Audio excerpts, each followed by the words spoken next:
Terima kasih Anda masih bersama dengan kami di Indonesia Business Forum. Bukan hanya satuan tugas sapu bersih yang inspeksi ke pasar, kita juga inspeksi ke pasar, Pak Edi. Kami langsung terjun, rekan kami Faisal Renaldi langsung ke pasar melihat bagaimana kemudian kondisi komoditas pangan di sana.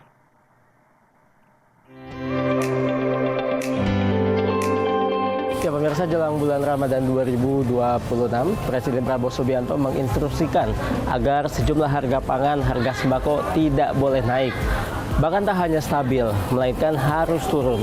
Lalu bagaimana kondisinya di lapangan? Apakah bisa direalisasikan? Kita lihat sama-sama. Naik semua, Mas. 40.000. Iya. Sebelumnya 35. Cabai rawit 100, 95 gitu. Sebelumnya 70, 75. Mahal semua, kayak sembako, sayuran, masalah cabai juga. Ya terlalu tinggi lah. Kalau saya sih mintanya gini sih ya, pemerintah ya, bikin aja lapangan kerja yang banyak, biar kita menyerap orang kerja banyak dan dia beli sama kita, gitu aja Mas. Mumet yang dagang, yang beli juga. Alah, itu naik banget. Iya. Nah, harapannya gimana, Bu? Harapannya ya biar turun kayak biasa, 23, 24 itu stabil. Iya, iya. Ya, walaupun instruksi dari Presiden Prabowo Subianto sudah jelas, namun sejumlah faktor ini membuat harga bahan pokok, sembako di pasar masih naik. Memang masyarakat pun berharap jelang bulan Ramadan 2026 agar seluruh bahan pokok ini bisa segera stabil. Dari Jakarta, Faisal Rinaldi, Teddy Swendi, TV One mengabarkan.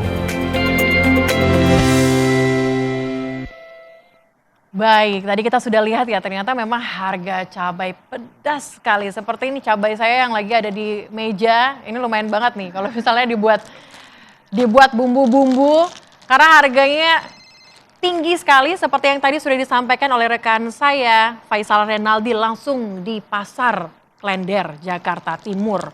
Dan saya langsung sambil menunggu nanti telepon interaktif bersama dengan pemirsa Anda yang nanti akan menyampaikan bagaimana harga pangan di sana. Oke, sudah ada. Halo. Halo. Halo, selamat malam. Baik, dengan siapa? Dari mana?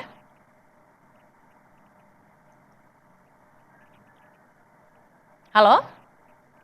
Iya, dengan Ibu Erma dari Yogyakarta. Ibu Erma dari Yogyakarta. Bu Erma, sekarang harga cabai, bawang, telur, daging berapa di sana, Bu? Naik semua.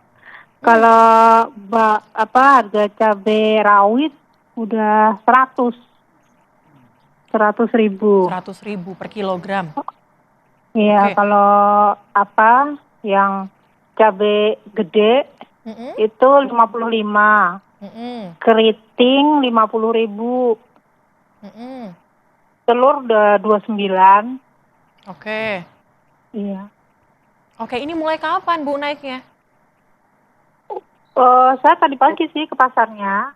Berapa hari ini Ibu? yang paling tinggi, ini yang paling tinggi ini. Ini yang paling tinggi. Bu Erma tanya nggak ke penjual atau pedagangnya, kenapa harganya naik? Apa katanya, Bu? Faktor apa ya? Nggak nanya sih, cuma Oke. beli kok mahal gitu, ini kok mahal. Iya. Langsung pasrah aja, Bu ya, langsung beli aja ya, Bu ya. Oke. Butuh. Karena butuh permintaan tinggi. Baik, terima kasih Bu Erma dari Yogyakarta. Saya langsung ke Pak Edi. Pak Edi, ini harga cabai tinggi sekali, Pak. Gimana nih, Pak? Ini kan banyak faktor-faktornya.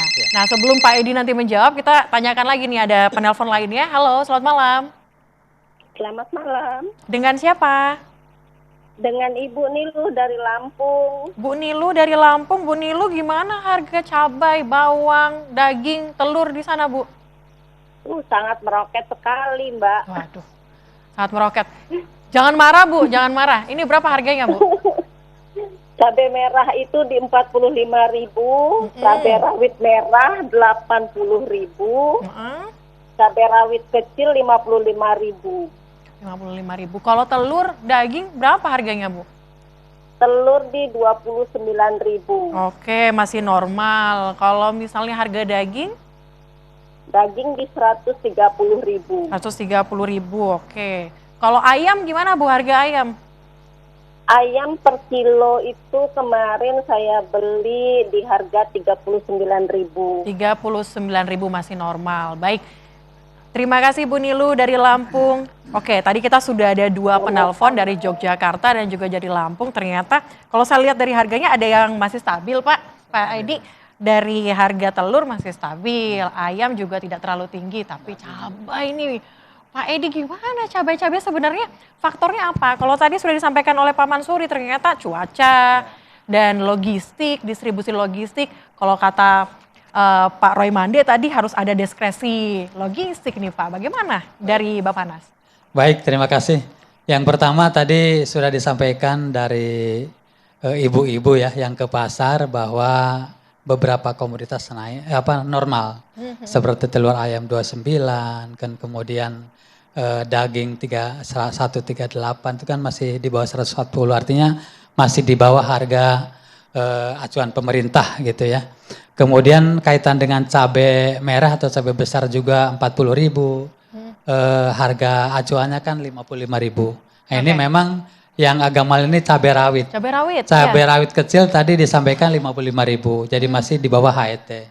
Tapi yang cabai rawit besar ini mencapai 80.000 tadi kan. Ada juga yang 100. Jadi mengapa naik? Karena yang pertama sekarang musim hujan. Jadi petani itu, contoh petani di Garut itu mau panen tapi hujan. Kalau cabai dipanen pas musim hujan maka hasilnya akan busuk, Mbak. Hasilnya busuk. Busuk. Jadi sehingga mereka menahan agar cuacanya bagus dulu. Artinya tidak hujan baru mereka petik. Kira-kira seperti itu. Kemudian yang kedua, memang kalau cabai-cabai mulai berbunga, kalau hujan kan rontok. Mungkin dari sisi produksi juga agak berkurang. Tapi secara nasional, stok cabai, baik cabai rawit merah maupun cabai keriting itu stok masih cukup. Kalau gitu. stoknya cukup, aman, ini terkendala logistik berarti Pak? Atau bagaimana Pak? Jadi di Badan Pangan Nasional itu ada kegiatan anggaran namanya fasilitasi distribusi pangan. Oke, Nah, inilah fasilitasi fungsi distribusi kami pangan. nanti cabai-cabai yang mahal di mana, kemudian sentra-sentranya di mana, nanti akan kita fasilitasi distribusinya gratis dengan mengkomunikasikan antar pedagang mungkin. Jadi misalnya contoh di Garut panen, kemudian misalnya di Lampung tadi harganya mahal. Nah kita nanti memberikan fasilitasi distribusi langsung ke petani untuk menjual ke pasar di Lampung, kira seperti itu. Tentunya melalui mekanisme. Mekanismenya apa? Biasanya di Garutnya itu ada pedagang besar, di sana juga ada pedagang, antar pedagang, tapi sudah kita patok harganya di bawah HET gitu. Oke, di bawah HET. Saya ke Pak Mansuri. Pak Mansuri, akan ada fasilitas distribusi pangan gratis. Iya, sebelum saya masuk ke sana ya, saya kasih tahu bahwa belum ada permintaan tinggi sekarang. Belum ada permintaan tinggi? Oke, baik. Jadi isu yang kita bahas saat ini sepenuhnya belum ada permintaan tinggi. Artinya belum ada faktor, tapi harga sudah naik. Berarti ada sesuatu yang salah. Dan ini bukan hanya kata saya, bukan hanya kata Bapak Mukroni, tapi kata semua orang termasuk TV One yang tadi datang ke pasar. Harusnya ini menjadi bahan untuk Badan Pangan atau Kementerian Pertanian mengevaluasi diri sebenarnya. Jangan sampai enggak itu cuman beberapa daerah saja, tapi faktanya telepon ibu-ibu teriak semua kan, jadi problem itu. Itu yang pertama. Yang kedua, ini pernah kami lakukan saat Badan Pangan waktu itu komunikasi kami aktif ya. Begitu harga tinggi kami infokan, Pak harga cabai tinggi. Oh ya udah, teman-teman IKP biasanya ngambilnya di mana? Oh yang masih relatif aman di Lumajang nih.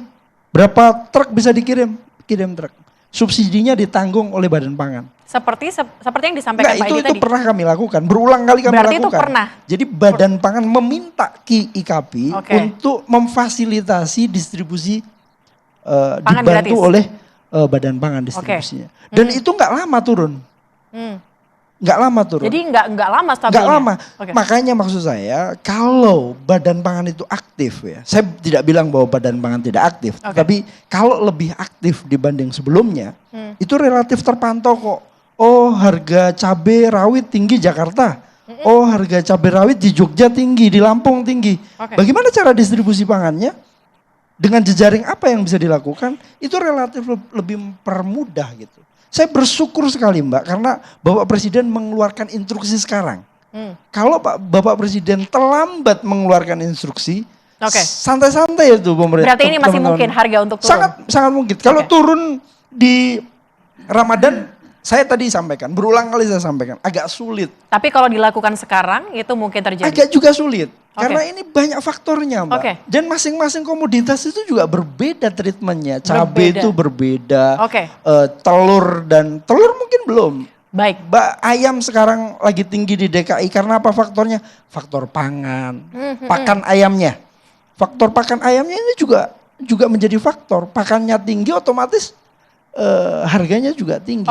Masing-masing komoditas itu punya treatment yang berbeda-beda. Saya ke Pak Roy. Pak Roy, menurut Anda treatment apa yang paling tepat untuk masing-masing komoditas agar tidak salah sasaran? Iya, rata-rata komoditas. Ini kita coba bicara mengenai cabai kan. Ini kayak roller coaster kan. Jadi begitu lebaran dia naik, kemudian dibilang faktor tadi cuaca, Pak Edi juga sampaikan ya memang itu nggak bisa kita kendalikan cuaca ya. Tapi kan kita mestinya juga, ini sebagai masukan. Kita bisa melihat ada beberapa faktor yang kita bisa kembangkan. Ada 3 poin yang kita bisa soroti. Produksinya bagaimana sih sebenarnya? Varietasnya bagaimana? Ya, untuk punya suatu budidaya yang betul-betul presisi. Di beberapa negara lain sudah pakai greenhouse misalnya. Ya. Sejauh mana kita memikirkan itu? Ini jangan kayak roller coaster setiap tahun jadi kita naik turun begini kan. Dan fenomena itu sesuatu yang fakta, bukannya suatu bayangan. Iya, dan produksinya. Kemudian kedua, ada 3 poin. Kedua, distribusinya. Tadi kita udah banyak bicara distribusi. Dan tadi terima kasih kalau ada diskresi, bantuan untuk logistik. Kita lihat bagaimana kenyataannya. Kemudian yang ketiga, penyimpanannya. Sejauh mana? Ini kita bicara tidak hanya cabai, berbagai komoditi. Jadi yang kita harus bicarakan sekarang ini, nggak tambal ban saja. Ya, supaya memang aman di tahun ini. Tapi di tahun depan, nggak usah tahun depan. Akhir tahun misalnya, karena musim hujan tinggi, ada La Nina, La Nino, adik kakak beradik semua itu. Kemudian kita bilang, ini karena cuaca. Ya semuanya juga nggak bisa kendalikan cuaca. Tapi kalau hal varietas, produksi, teknologi pangan, kemudian kita bicara distribusi yang lebih efisien, kita bicara penyimpanan, cold storage yang lebih baik. Ya ada sentra-sentra cold storage atau penyimpanan di daerah-daerah. Ya memang menimbulkan biaya, tetapi kan bisa di-create. Bagaimana itu bisa ada. Sehingga jangan berulang-ulang. Kalau berulang-ulang itu sesuatu yang miris bagi setiap kita, miris bagi ibu-ibu, sering terjadi. Miris bagi yang akan berhari raya. Ya kan, kalau hanya tambal ban sih semuanya juga bisa tambal ban. Kita cari aja tambal ban. Tapi bagaimana supaya itu tidak bocor? Tidak panen gagal. Jangan sampai ini karena cuaca dan lain sebagainya. Cuaca itu kan isu-isu yang baru yang harus dipikirkan. Baik, nanti Prof. Delisa akan tanggapi mengenai diskusi yang tadi sudah disampaikan bahwa mengenai varietas cabai dan juga mengenai instruksi Presiden langsung. Dan kalau kita lihat ini ada hilirisasi di sektor peternakan. Nanti kita membahas usai jeda, tetaplah bersama kami di Indonesia Biz Forum.